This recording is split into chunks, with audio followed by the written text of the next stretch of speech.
Welcome to media Jagadish.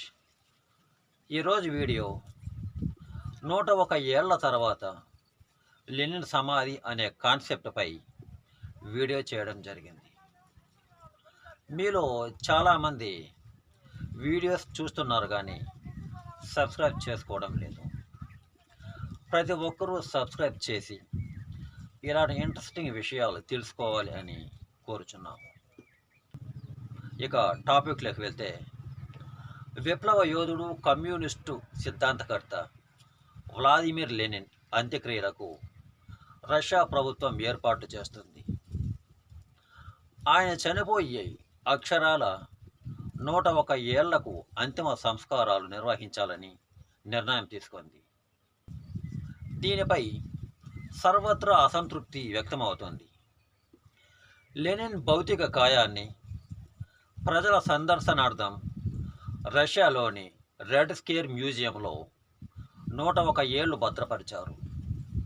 కానీ ఇప్పుడు సామాన్యుల వలె అంతిమ సంస్కారాలు నిర్వహించాలని రష్యా అంతర్గత శాఖ నిర్ణయించింది.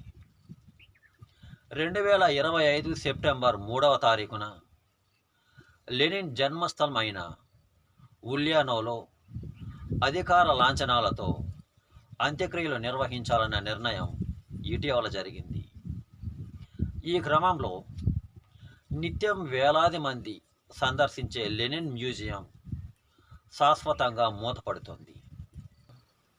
చనిపోయిన 100 సంవత్సరాల తర్వాత కూడా లెనిన్ భౌతిక కాయాన్ని భద్రపరిచేందుకు ఆర్థికపరమైన సవాళ్లు ఎదురవుతున్న క్రమంలోనే ఈ మేరకు నిర్ణయం తీసుకున్నట్లు అధికార వర్గాలు తెలిపాయి. అయితే లెనిన్కు అంత్యక్రియలు నిర్వహించడంపై విమర్శలు వస్తున్నాయి. సిద్ధాంతాలకు అతీతంగా కమ్యూనిస్టులు, రష్యన్ల నుంచి వ్యతిరేకత ఎదురవుతుంది. ఈ నిర్ణయం సరైంది కాదని అక్టోబర్ విప్లవ యోధుడు, ఒక విఎస్ఎస్ఆర్ వ్యవస్థాపకుడికి ఇది ఘోర అవమానమని మాస్కోవా అనాలిటీ అన్నారు. Russia federation communist party office కూడా అసంతృప్తి వ్యక్తం చేసింది. అధ్యక్షుడు పుతిన్ జోక్యాన్ని డిమాండ్ చేసింది. తక్షణమే ఈ నిర్ణయాన్ని ఉపసంహరించుకోవాలని కోరింది. లెనిన్ భౌతిక గాయాన్ని భద్రపరిచేందుకు ఆర్థిక భారం రష్యా ప్రభుత్వంపై ఎక్కువ అవుతుందని భావిస్తూ రియా నోవోస్టీ అనే ఏజెన్సీ వెల్లడించింది. లెనిన్ చనిపోయి 100 సంవత్సరాలు దాటింది. ఆయన భౌతిక కాయాన్ని భద్రపరచడం కోసం నెలసరి ఖర్చు పెరుగుతుంది. ఇది ఆర్థికంగా ప్రభుత్వానికి భారం అవుతుంది అని రష్యా ఆర్థిక శాఖ ప్రధాన కార్యదర్శి అన్నారు.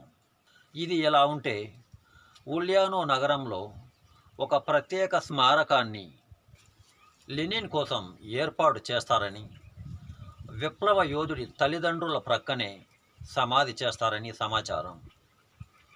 విఐ లెనిన్ 1924 జనవరి 21వ తేదీన అమరులయ్యారు.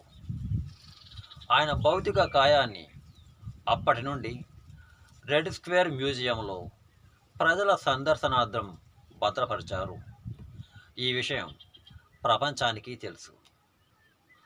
ఓకే ఫ్రెండ్స్, ఈ వీడియోపై మీ అభిప్రాయాన్ని కామెంట్ సెక్షన్లో కామెంట్ చేయండి, లేదా సింపుల్గా ఎస్ అని కామెంట్ చేసి సబ్స్క్రైబ్ చేసుకోవడం మర్చిపోకండి.